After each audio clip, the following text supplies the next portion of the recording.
사랑합니다. 축복합니다. 오늘도 주님께서 주신 귀한 하루, 복된 삶의 여정이 있으시기를 간절히 소망합니다. 오늘 찬양 먼저 올려드리겠습니다. 찬송가 401장 주의 곁에 있을 때 함께 찬양합니다.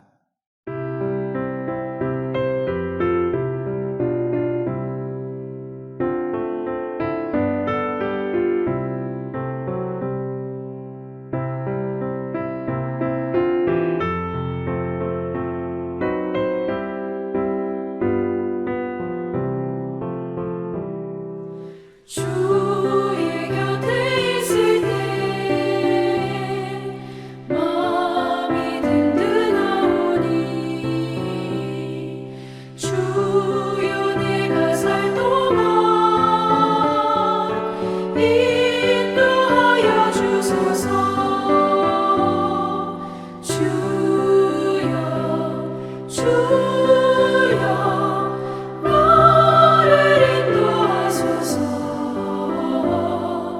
바른 세상 살 동안 주여 인도하소서.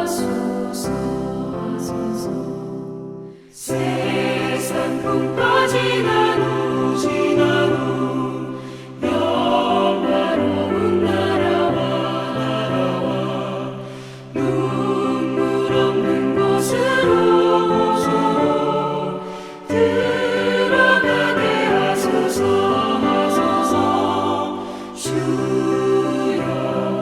주여 나를 인도하소서.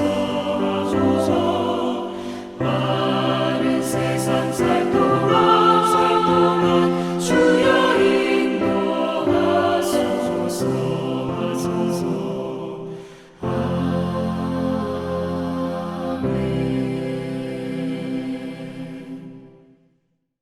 오늘 허락하신 말씀은 신명기 5장 11절의 말씀입니다. 너는 내 하나님 여호와의 이름을 망령되이 일컫지 말라. 나 여호와는 내 이름을 망령되이 일컫는 자를 죄 없는 줄로 인정하지 아니하리라. 이 오늘 십계명의 세 번째 계명인데요. 내 하나님 여호와의 이름을 망령되이 일컫지 말라. 여러분, 이 망령되이 일컫지 말라라고 하는 의미가 그러면 뭐냐라고 하는 것이죠. 여호와의 이름을 함부로 쓰지 말라. 하나님의 이름을 거룩하게 하라. 하나님의 이름을 빛내라. 그런 말씀입니다. 그렇다면 하나님의 이름이 무엇을 뜻하는 것인가? 이 세 가지를 우리가 살펴보는데 그 첫 번째는요, 하나님 자신을 뜻하는 것이다 하는 것입니다. 예수님은 주기도문에서 이렇게 기도를 하시죠. 가르쳐 주셨죠. 마태복음 6장 9절 말씀 보세요. 하늘에 계신 우리 아버지여, 이름이 거룩히 여김을 받으시오며. 하나님께서 이 자신의 이름이 거룩히 여김을 받기를 원하신다. 그 사실은요, 하나님의 이름이 곧 자신의 뜻이다. 자신을 뜻하는 것이다 라고 말씀하시는 것입니다. 또한 그 하나님이 거룩히 여김을 받으셔야 된다라고 하는 것은요, 하나님의 이름 역시 거룩히 여김을 받으셔야 한다는 것입니다. 그래서 시편 기자는 이렇게 말하죠. 시편 145편 1절은 이렇게 기록합니다. 왕이신 나의 하나님이요, 내가 주를 높이고 영원히 주의 이름을 송축할지어다. 이 말씀에 보면 내가 주를 높이고 주의 이름을 송축한다라고 하는 그 의미가 동일하게 그 의미를 갖고 있다라고 하는 것을 볼 수가 있습니다. 다시 말해서 주님을 높이는 것과 주님의 이름을 높이는 것, 그것이 바로 주님께 영광이 된다라고 하는 것이죠. 두 번째는요, 하나님의 이름은 하나님의 성품을 의미한다는 것입니다. 시편 8편 1절은 이렇게 기록합니다.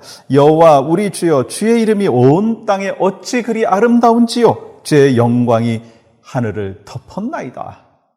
지금 이 시편 기자는요, 죄의 이름을 가리켜서 어찌 그리 아름다운지요 찬양하면서 그의 이름이 하나님의 성품이다라고 말씀하고 있는 것을 우리에게 가르쳐주고 있습니다. 또한 시편 34편 3절은 이렇게 기록합니다. 나와 함께 여호와를 광대하시다 하며 함께 그의 이름을 높이세. 여러분, 이 말씀도요, 그의 이름을 높이는 것은요, 광대하신 하나님을 높이는 것이다 라고 하는 것을 의미하는 것입니다. 그렇습니다. 하나님의 이름 안에 하나님의 아름다운 성품 그리고 광대하심이 포함되어 있다라고 하는 것입니다. 또 세 번째는요, 하나님의 이름은요, 그분의 능력이라는 거예요.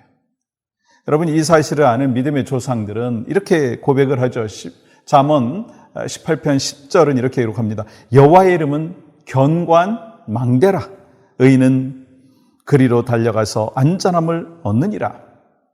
여호와의 이름은 우리가 어떤 위기와 어떤 아픔과 어떤 고통 속에서 어떤 위험 속에서도 우리를 안전하게 지켜주시는 능력이다 말씀하시는 거예요. 견고한 망대다라고 말씀하시는 것입니다. 또한 사도행전 2장 21절은 이렇게 말씀하십니다. 누구든지 주의 이름을 부르는 자는 구원을 받으리라. 여러분, 구원을 주시는 능력이 주의 이름 안에 있다는 것입니다. 그의 이름을 부르는 자는 구원을 얻게 될 것이다 라고 하는 것을 말씀하는 거예요. 왜냐하면 그 말씀 안에, 그 이름 안에 능력이 있기 때문인 것입니다. 그래서 이런 찬양을 우리가 하잖아요. 예수의 이름으로 예수의 이름으로 승리를 얻었네. 예수의 이름으로 예수의 이름으로 승리를 얻었네. 예수 이름으로 나아갈 때 우리 앞에 누가 서리요. 예수 이름으로 나아갈 때 승리를 얻었네. 아멘이시죠? 그러니까 이 예수 그리스도의 이름을 망령되이 일컫지 말라라고 하는 의미 속에는 하나님의 이름은 놀라운 능력이다. 하나님의 이름 안에 하나님의 성품이 담겨져 있다. 또 하나님의 이름 안에 하나님의 자신의 뜻이 담겨져 있다라고 하는 것을 말씀하는 거예요. 그래서 여러분과 저는 이 하나님의 이름을 망령되이 일컫지 아니하고 하나님의 이름을 드러내는 그러한 삶이 여러분과 저에게 있어야 될 줄 믿습니다. 오늘 주님 안에서 살아가시면서 그 은혜가 있기를 원하고요. 우리 일생을 통해서 정말 하나님 자신의 그 성품을 우리는 삶 가운데 드러내고 또 하나님의 그 이름 안에 담겨져 있는 뜻을 우리가 또한 드러내고 또한 하나님의 그 이름 안에 있는 그 능력을 우리가 또한 삶 가운데 행하는 아름다운 역사가, 그래서 하나님의 이름을 망령되이 일컫지 아니하고 하나님의 이름을 드러내는 이 빛을 발하는 거룩함을 온 세상에 전파하는 이 축복의 여정이 바로 여러분과 저에게 오늘 또 우리의 일생 가운데도 항상 있으시기를 주님의 이름으로 간절히 축복합니다. 오늘 함께 기도하는 것은요, 우리가 오랫동안 기도해왔죠. 교육관 건축에 관한 그 퍼밋과 앞으로의 그 과정들을 위해서 정말 마음을 다해서 하나님 앞에 올려드릴 때 하나님은요, 응답의 역사를 허락하여 주십니다. 함께 기도할 제목 같이 나누겠는데, 하루속히 건축 허가가 나와서 온 성도들이 예배하고 말씀을 전하는데 불편함이 없게 하여 주시옵소서. 온 성도들이 이를 위해서 기도하고 하나된 마음을 지속적으로 유지하게 하여 주시옵소서. 건축 진행 과정에서 안전사고가 일어나지 아니할 수 있도록 하나님이여 도와주시옵소서. 그럼 우리가 함께 오늘 또 간절한 기도의 제목, 중보 기도를 하나님 앞에 올려드림으로 인하여 또 하나님의 이름, 하나님의 능력, 하나님의 성품이 바로 우리의 삶 가운데 나타나고 여러분의 가정 가운데 나타나고 교회 공동체 가운데 풍성하게 나타나기를 간절히 소망합니다. 하나님, 오늘 또 사망 권세 이기시고 부활하신 주님의 능력 안에서 승리하며 살아갈 수 있도록 은혜를 더하여 주시옵소서. 예수 그리스도의 그 이름 안에 있는 그 능력과 그 성품과 그리고 하나님의 뜻을 우리가 오늘 또 드러내며 거룩한 하나님의 사람으로 하나님 앞에 기쁨과 영광이 될 수 있도록 역사하여 주시옵소서. 예수님의 이름으로 감사하며 기도합니다. 아멘.